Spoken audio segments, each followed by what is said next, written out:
दलितों को इतनी ऊंची आवाज़ में बोलने के लिए, सम्मान जगह पर बोलने के लिए, उसमें माननीय बहन जी का बहुत बड़ा योगदान है। बहुत बड़ा योगदान है। ये डर जाते थे, घरों से बाहर नहीं निकलते थे। इनको लड़ाकू बनाना, इनके दिलों में शेर का कलेजा डालना, अगर दलितों को अगर धरातल पर कोई उतारा, मांस को कोई जोड़ा, तो एक नाम है कांशीराम साहब, दूसरा नाम बहन कुमारी मायावती जी का। जैसे ओम प्रकाश राजभर जी हैं, उनको भी बनाने में माननीय बहन जी का बहुत बड़ा किरदार है। या उत्तर प्रदेश में आज सैकड़ों बैकवर्ड कम्युनिटी के जो लीडर हैं वो बीएसपी से बने हैं, माननीय बहन जी को बनाने का उनका किरदार है। आज भी माननीय बहन जी अगर एक बार उनको हाथ उठा दें आशीर्वाद देने के लिए, तो आज उनके पास दौड़े चले आएंगे। ओपी राजभर, हाँ, आ जाएंगे। काम है किसके साथ अलायंस करना चाहिए बहन जी को? अभी तो सबसे बेहतर ये है कि अगर डीएम समीकरण बन जाता है, दलित मुस्लिम, चूँकि मुसलमान उत्तर प्रदेश में सपा से खफा है। क्या बात कर रहे हैं? बिल्कुल सपा से खफा है, चूँकि सर भीम आर्मी के बिहार के प्रदेश अध्यक्ष हैं अमरज्योति पासवान। मायावती जी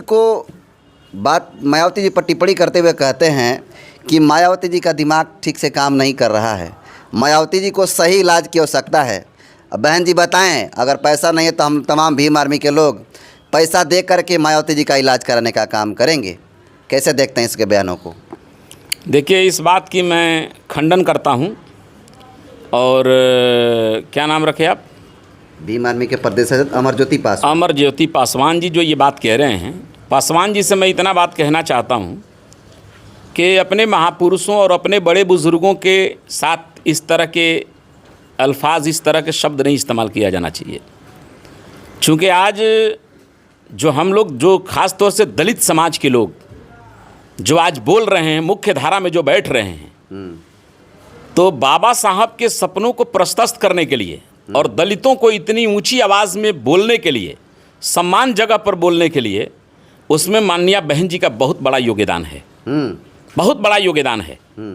वरना एक आंख दिखा देने पर ये दलित समाज के लोग हैं, ये डर जाते थे, घरों से बाहर नहीं निकलते थे। इनको लड़ाकू बनाना, इनके दिलों में शेर का कलेजा डालना और इन्हें जो सामंतवादी जो व्यवस्था चल रही थी उनका बागी बनाना, रोड पर लाना। इस देश में सबसे ज़्यादा अगर दलितों को अगर धरातल पर कोई उतारा, मांस को कोई जोड़ा, तो एक नाम है कांशीराम साहब, दूसरा नाम बहन कुमारी मायावती जी का है।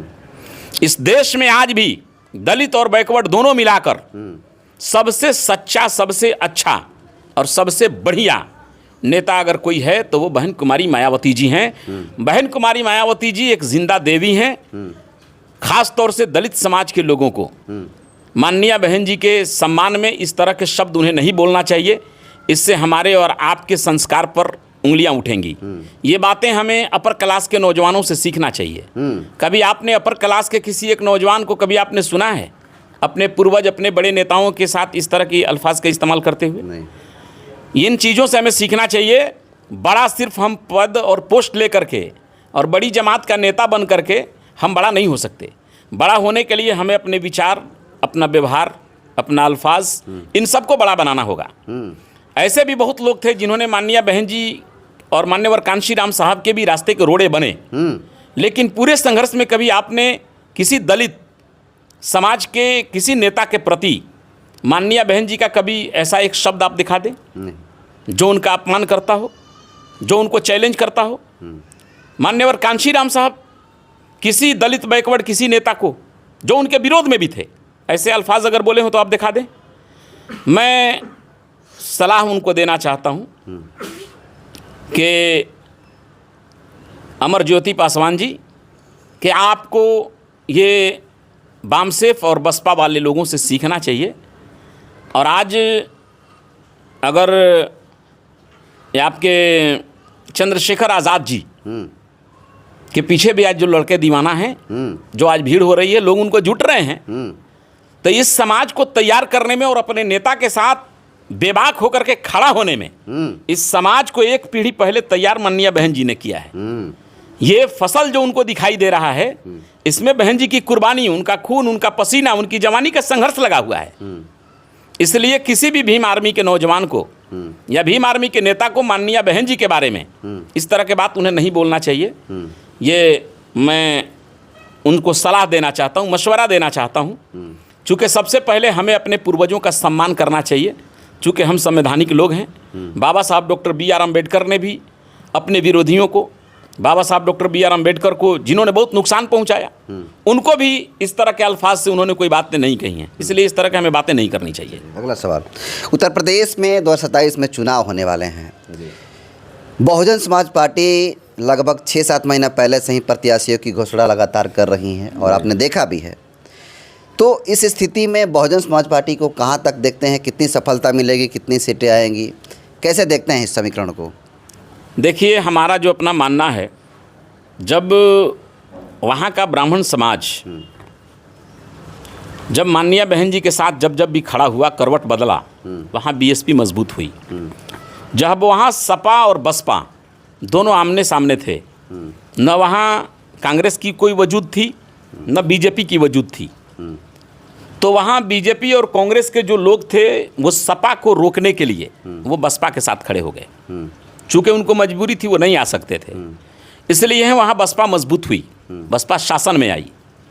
लेकिन जब सपा और बसपा जब दोनों आज सत्ता से दूर है और अकेले अकेले अपने बलबूते आज 403 सीटों वाले सीट में हमारे पास सिर्फ एक विधायक हैं, तो ऐसी हालात में जब बीजेपी वहाँ आज शासन में है, तो इस हालत में बीएसपी को अकेले शासन में आना ये बहुत मुश्किल चीज़ है। चूँकि आज के डेट में कोई व्यक्ति को वोट नहीं दे रहा है। पहले लोग अपने समाज के व्यक्ति को नेता देखते थे, आज कोई व्यक्ति क्यों नहीं देख रहा है, आज लोग पार्टी को देख रहे हैं। जो जिस जाति का पार्टी जिस गठबंधन के साथ है वो वोट उसको दे रहे हैं। आज व्यक्ति कितनों अच्छे नेता हों, बढ़िया बढ़िया नेता हों, अगर वो चले जाएं तो उनके समाज के लोग, उनके परिवार के लोग भी उनको वोट नहीं देंगे। वो ये देखते हैं कि किस गठबंधन से आ रहे हैं। तो ये गठबंधन का दौर है। मैं आग्रह करना चाहूँगा माननीय बहन कुमारी मायावती जी से कि वो भी इन दोनों को छोड़कर, बहुत से ऐसे शोषित लोग हैं जैसे ओम प्रकाश राजभर जी हैं, उनको भी बनाने में माननीय बहन जी का बहुत बड़ा किरदार है। या उत्तर प्रदेश में आज सैकड़ों बैकवर्ड कम्युनिटी के जो लीडर हैं वो बीएसपी से बने हैं, माननीय बहन जी को बनाने का उनका किरदार है। आज भी माननीय बहन जी अगर एक बार उनको हाथ उठा दें आशीर्वाद देने के लिए, तो आज उनके पास दौड़े चले आएंगे। ओपी राजभर, हाँ, आ जाएंगे। और मैं ये चाहता हूँ कि माननीय बहन जी की इस देश में बहुत ज़रूरत है। उन्हें गठबंधन का दायरा थोड़ा बढ़ाना चाहिए। अच्छा, चूँकि ये गठबंधन का दौर है और व्यक्ति के चेहरे पर वोट मिलना आज के दौर में बहुत मुश्किल काम है। किसके साथ अलायंस करना चाहिए बहन जी को? अभी तो सबसे बेहतर ये है कि अगर डीएम समीकरण बन जाता है, दलित मुस्लिम, चूँकि मुसलमान उत्तर प्रदेश में सपा से खफा है। क्या बात कर रहे हैं? बिल्कुल, सपा से खफा है।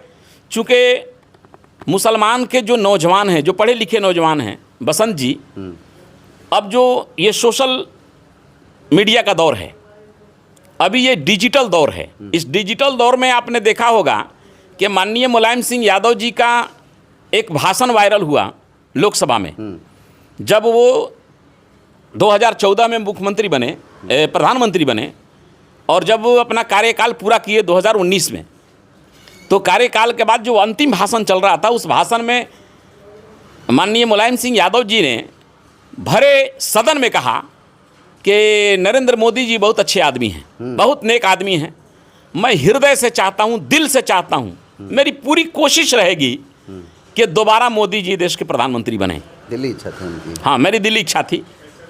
तो आप सोच सकते हैं कि जब सपा के सुप्रीमो जब वो चाहते हैं कि मोदी जी बने प्रधानमंत्री, और मोदी जी को हराने के लिए मुसलमान वोट सपा को दे रहे हैं, तो जो बूढ़े लोग थे वो नहीं समझ पाए। लेकिन अब जो लड़के मोबाइल चलाने वाले हैं, उनको लगा कि हम लोग तो गलत रास्ते जा रहे हैं। जिनके पिता और जिनके बेटा, जो पूरी पार्टी मोदी जी को जिताना चाहती है और हम उनको हराने के लिए वोट उसी पार्टी को दे रहे हैं जो पार्टी उनको दोबारा प्रधानमंत्री बनाना चाहती है, तो मुसलमान उधर से बैक हुआ है और मुसलमानों का आशा और भरोसा टूट गया है। और अभी जैसा आपने उमर खालिद का नाम लिया, जो मुसलमानों पर जुल्म सितम अन्याय अत्याचार हो रहे हैं, बहुत सारी मोबलिचिंग हुई उत्तर प्रदेश में, बिहार में। एक भी आप बता दीजिए कि तेजस्वी यादव जी जिस मुसलमान की मोबलिचिंग हुई है उसके दरवाजे पर पुछार करने गए नहीं गए हैं। उनके लिए सरकार से मांग किए हैं कि इनको मुआवजा दिया जाए, ये गरीब के हैं। तो जब तेजस्वी यादव जी किसी एक मुसलमान के यहाँ नहीं, सैकड़ों मोबलिचिंग हुई, एक दरवाजे पर पुछार नहीं गए। उत्तर प्रदेश में मोबलिचिंग हुई, अखिलेश यादव जी नहीं गए। तो जब यादव का कहीं जब हत्या होती है तो आप पूरे आमला काफिला के साथ उसके दरवाजे पर जाते हैं, ट्वीट करते हैं, उनके ऊपर आप कानूनी लड़ाई लड़ने का भरोसा देते हैं, उनको आप मदद पहुंचाते हैं। तो ये बात आज सोशल मीडिया के माध्यम से पब्लिक डोमेन में रन कर रही है। तो ये मुस्लिम समाज के नौजवान देख रहा है कि भाई इनके पास तो दोहरी नीति है, इनके पास तो दोहरे नकाब हैं। ये तो अपने समाज के ऊपर जब जुल्म हो रहा है तो ये जा रहे हैं, और जब हमारे समाज पर हो रहा है, हमारे समाज के नौजवान मार रहे हैं तो नहीं जा रहे हैं। तो इससे बढ़िया हो कि हम चाहें जितना में भी रहें, लेकिन हमारा अपना नेता होना चाहिए।